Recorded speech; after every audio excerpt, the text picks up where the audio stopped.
আসসালামু আলাইকুম, আপনাদের সবাইকে স্বাগত জানাচ্ছি। আমি সুজন। আশা করি আপনারা সবাই ভালো আছেন। দোয়া করি সবসময় ভালো থাকেন। চলুন কথা না বাড়িয়ে দেখে আসি ভোঁদড় দিয়ে কিভাবে মাছ শিকার করা হয়। মাছ শিকার করার আগে ভোঁদড়গুলোকে এভাবে খাবার খাওয়ানো হয়।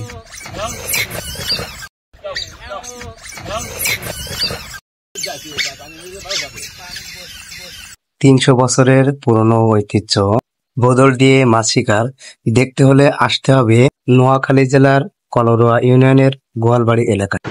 মাছ ধরার আগে এদের শরীর দড়ি দিয়ে এমনভাবে বেঁধে দেওয়া হয় যাতে করে ভোঁদড়গুলো ছুটে যেতে না পারে।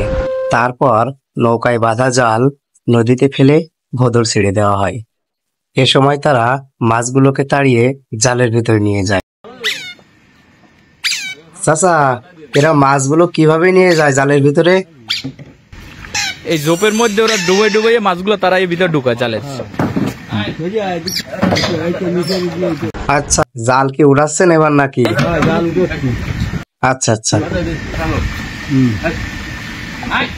আবার কি দেখি দেখি দেখি চাচা, এটা কি ব্যালি মাছ বলে নাকি?